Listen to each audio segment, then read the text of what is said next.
Our speaker for today is Mrs. Abiodun-Asanre.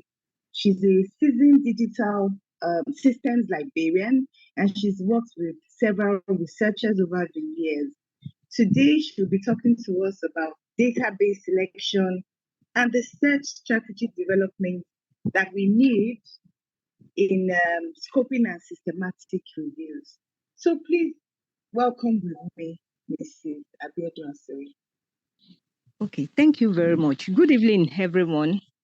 It's an honor to be here, and all protocols duly observed. And thank you, Subdin, Dr. Akinola, for bringing me on board to speak this evening. Can I share my screen, please? Please go ahead. All right, thank you.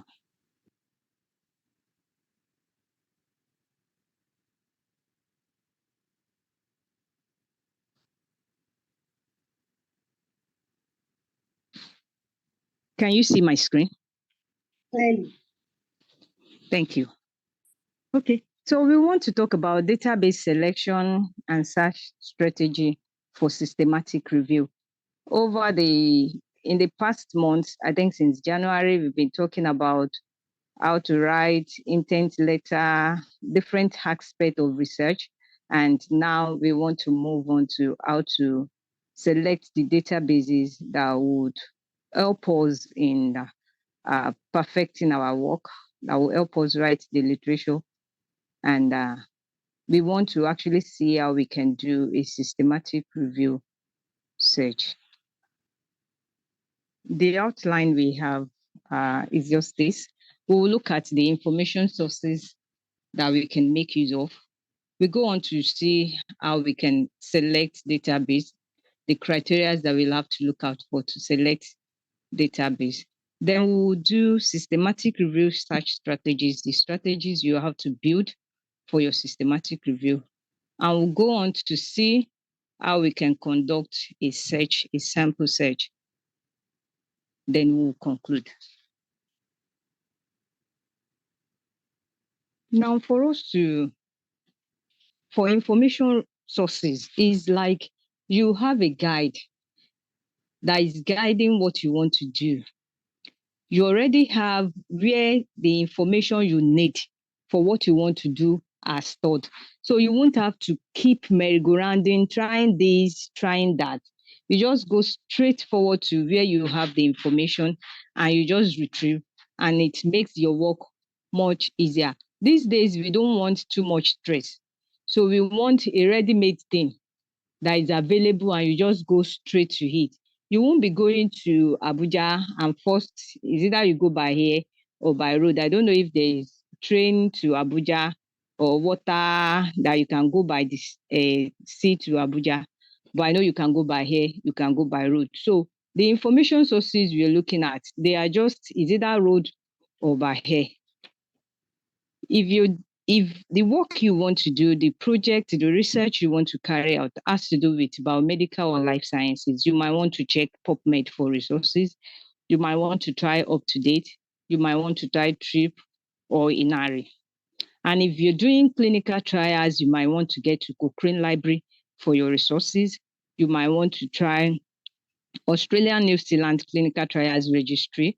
You might want to try EU Clinical Trial Registry. Depending on the area your study is focusing on, will help you to actually know where and where you can get the resources. If your work is multidisciplinary, you don't have to start from Inari. Though you might still come back to pick some aspect from Inari, but you can search Scopus, Web of Science, EBSCO's, ProQuest. And if you need Grey Literature, you can go to the Grey Literature Network service to actually have some there. And sometimes you might have to go through, if you have a particular author, you know a particular author that the work you want to do is an expert and he has published wide in that area, you might contact the person and get some of his articles that he has published and make use of.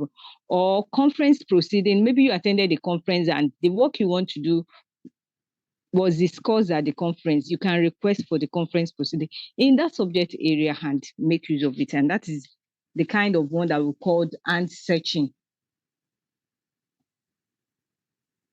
Now to the database selection. Firstly, you will have to define the scope and criteria, the scope of your study.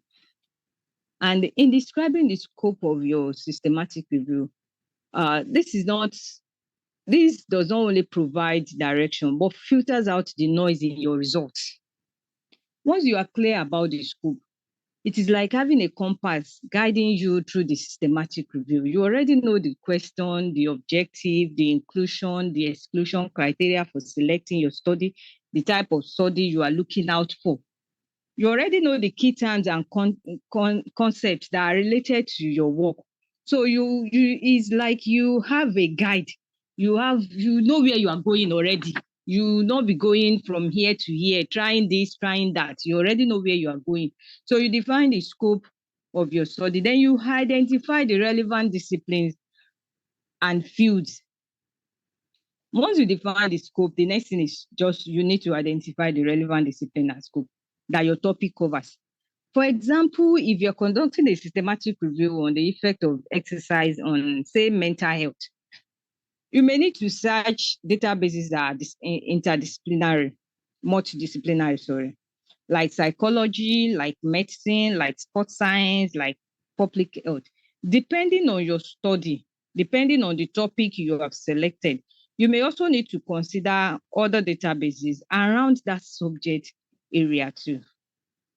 Then you have to compare the features and coverage of different databases. You have to identify and compare the coverage of the different databases that are available to you. For some databases, they are more comprehensive than the other. Some are more up to date than the other. Some have specialized coverage of that particular topic. So all these you have to take into consideration and you have to be conscious of it. Then you also have to understand that no single database indexes all of the scholarly literatures that you might need for your work. So that means you not just have to sit with just one database, you have to include other databases. Then you will have to also look at which database, the database you search will depend on the topic that you have access to. The topic you have access to will depend the kind of database that you want to search. So let's get ready to search now. And in getting ready to search, I saw this while trying to prepare for the slide. I saw this online and I love this so much. This first picture actually shows the way we search for when we want to write introduction or literature review for every other research, that you can search again and again with a very precise term. Sorry. You save this article there, you save that article there. Is like casting you are just like this first fisherman. You are just casting a line at each point that you need information. If you are writing the introduction review, you just need few articles to buttress your point. So you cast a line and you get those articles. You make use of it. When you want to write literature review, you feel, okay, let me add more to this. You go again and cast a line. But for systematic review, we want to capture as much as you can by throwing the net just as at once, and you capture as much as you can, then you pull it out and you start sorting. This is more comprehensive and it is more broad. It shows like this second fisherman, it shows that you are casting a wide net to find all the evidences that are available at a time. Though you might have one junk or the other in between, but once you cast the net, all the fishes around at that time, you pull them out. That is what systematic review search is all about. So for systematic review search, how do we start for the strategy? You start with a scoping search. This will help you to have enough articles to perform your SR. It will also help you to have a topic that is not too broad. So that by the time you search and you have like 2 million articles. You won't be able to sit down and screen 2 million articles.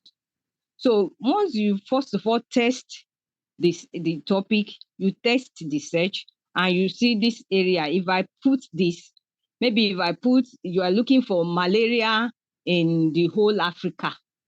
Malaria is a common thing. So if you say malaria in the whole, even malaria in Nigeria, you might get more than enough articles that you would have a screening. So once you conduct a test search, it will help you to know if you are just going to limit what you want to do to, say, Lagos, or say you put it in the 6 geopolitical zone and you say you want to take 2 out of it, or you just say you want to take a local government, or you want to take maybe some part of Africa.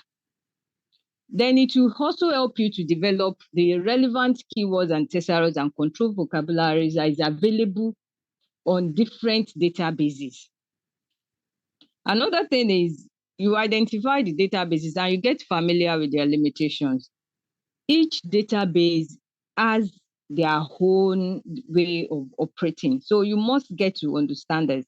You must understand the kind of parentheses that PubMed use, the kind of parentheses that Inari or any other databases use. You must understand the wildcards, the spellings, and all that. So all these you must put into consideration before you go into the search. Then you must understand how you combine the keywords with your control vocabulary. If not, it will just turn out that you end up finding nothing. It will tell you 0, nothing was found. But because you didn't combine the keywords very well, it will result that you didn't find anything. Then you track your citation like snowballing. Like you have this article, then from this article, the references, the citations from this article, you can get another article that is relevant to your work and you can save. Then a very important thing in systematic review is you document each step. You don't wait until you are done. I'll talk more about documentation later. You don't wait until you are done, like we do in other research, that it is when you are done, you now start collating references. Though we have all these reference manager that help us this day, but in systematic review, require that from the beginning to the end, you take good documentation. Now, I mentioned control vocabulary and subject heading. For different databases, they have the way information are being stored. And these subject headings or control vocabulary or match term, they are just descriptive words that librarians use to describe the main concept of any article. These are more precise way to find information if you're looking for any information in any database. Different databases have their own way of inputting different keywords. For some they have, for some they do not have. If you go through PubMed, you'll find PubMed match terms. But Google Scholar and Web of Science does not have. So it means if you're the search strategy that you prepare for Google Scholar, you can't use it in PubMed. So you have to understand all these things and be familiar with it. It will make your job to be much easier. Another thing is the search strategies using the keywords. Now, there is what we call Boolean truths, we call them Boolean operators, we call them search operators. And these are what you use basically in databases to get a good retrievers. When you put and, you are indirectly telling the system that where you can find A and where you can find B, bring both terms for me. If you say teenager and adolescent, you're telling the system that where you can find teenager, where you can find adolescent, bring the two for me. If you use or, you're saying either of these terms. If you find teenager or you find adolescent, at least one that contains at least one of my search term, just bring for me. Then if you now use not, you're saying, I don't want where they put teenager. Just give me anywhere they put adolescent. That's what I want to use. I don't want to relate to teenagers at all, just adolescent. So all these search operators, you must understand how to use them for you to get a good retrievers in your search. Now, the search strategies. Another one is the white card. The white card are just the question mark and the truncation. Now, when you use a question mark, we use question mark when you have a variation in spelling. Like you have behavior that has you, and we have behavior spelling that doesn't have you. So once you put the question mark, it retrieves both behavior that has you and the one that doesn't have you. Like you want to retrieve for nursing. Once you put SURS, then you put question mark. It will bring for truncation SURS and you put asterisk. It will bring nurse, nursing, nurses. When you put teen and you put asterisk, it will bring teens, teenagers. So you must understand how to use this parentheses, how to use these search strategies in your work. Then another one is parentheses. And parentheses, like we have BODMAS in those days in mathematics, bracket, off, and so on and so on. If you put parentheses, it will first of all open the bracket, attend to everything you have put in the bracket, then come out again and pick those other keywords that you put outside. If you do phrase search and where you use your quotation marks.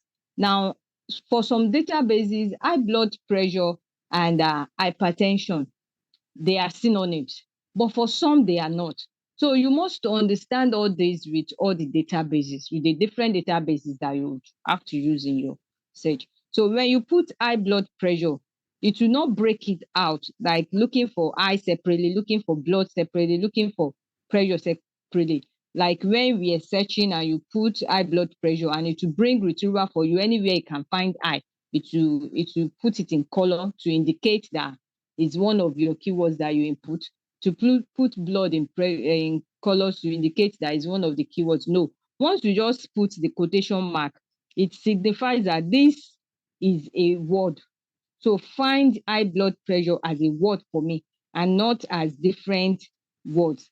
Then the same thing with diabetes mellitus.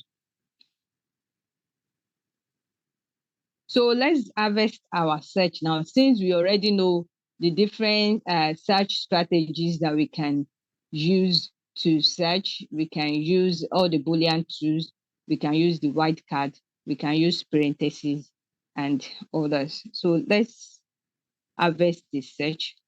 Now we have this topic that says publish systematic reviews on adolescent pregnancy in Africa, a review of adherence to standard protocols. Now, our key concept from this would be adolescent pregnancy, Africa systematic review. So we are going to break it down to have our table.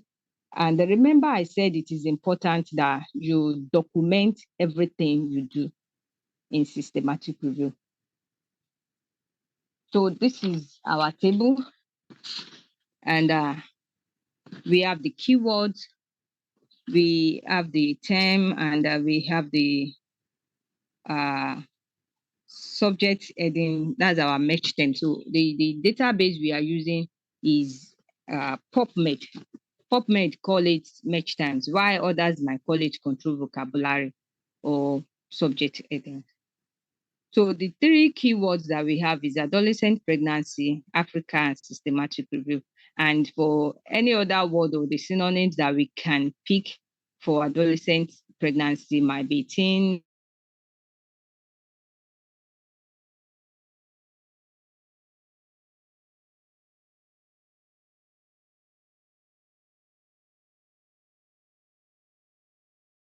PubMed. So it will retrieve exactly what we're looking for us. Then for Africa,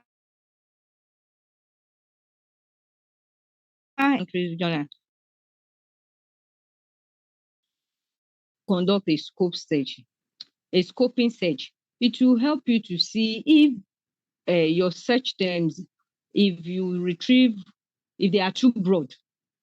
So while conducting this search, I realized that if I put all this, I will not be able to screen all what I have because it's giving me over 2 million. and I won't be able to sit down. So I just said, okay, let me just pick a part of Africa and just say, I'm only looking for African sub-Saharan. That's what I want to use in my search. Then for systematic review, I was thinking I would have meta-analysis, review, evidence synthesis. No, but match them for PubMed is just systematic review. So I will just pick all the match them and formulate my search strategy. Then I'll now put it in the database to search. So this is the search strategy I've been able to come up with from PubMed for the topic that I selected. So I have this to input into the system to retrieve all the available information for me. Remember I said, if you are using 2 or 3 or 4 databases, you must first of all familiarize yourself with each of the databases. Test what they can accept, test their limitations, test each limitations. If you formulate a strategy for PubMed, Inari, so that it won't be as if when you go to Inari and you just copy and paste the search strategy into Inari will tell you you have just 2. And you'll be feeling, this one does not even have too much. So what I'll be screening will not be, no. So you must understand get to know the search terms in PubMed, in Inari, in any other databases that you might, maybe Google Scholar or anyone that you might be making use of. And another thing is you must document your search. Remember, for what you want to do, you need a good documentation. You need to describe your search strategy in your protocol. And it is important to be as detailed as possible. So you need to take careful notes on each of your search. You can use a spreadsheet. You can create a tab for each of the databases and create another tab for notes. And you can as well save by date. So if you have a database, you are running a search today, you save all what you are able to get. You save it in a tab, you put the date. If it is tomorrow or next week, you come back again for that same database to continue your search. You save all what you're able to find there. Then you put the date as well. So all these are very important for you to take note of and document step by step as you go. It's going to help you in the long run so that it will not be when you feel you have done a very good job and it will just tell you, sorry, you don't have you didn't save it in a better way. Or while you're saving, you are just saving on your system and you didn't put it in maybe any of the reference manager, maybe Mendeley, or you didn't import it there and you could not retrieve parts of your searches. It will be very painful because you'll have to go over and start all over again. So I said it is better safe than sorry. So to wrap up, you need to work as a team. In my language, they will say, Igi kan ò kí ń dágbó ṣe. Sorry, àwọn àgbààgbà in the house that I have to say this proverb. So work as a team. Look for like minds that you can work together with. It's not compulsory you pick a professor in biochemistry because you are very close to that person. No. When you're conducting systematic review, I will even suggest you don't pick people that you are too familiar with because the work might drag and it is not a work you will do in 6 months or in 3 months. So pick like minds that they are ready to work and you can always set targets for yourself that, okay, you are taking this aspect and when are you going to deliver? Then everybody will tell when they will deliver and you come together and sit on a table and look at it together. Then take it step. Don't rush it. Don't pick in between. Take it step by step. That would help you. Then at every point, ask a librarian. Librarians they are being paid to run searches for you. They are there to support your research. And I found out that many, we don't come to Google, I can find. But is it everything you find in Google that you can make use of? Librarians are trained to actually support what you do, to actually guide you.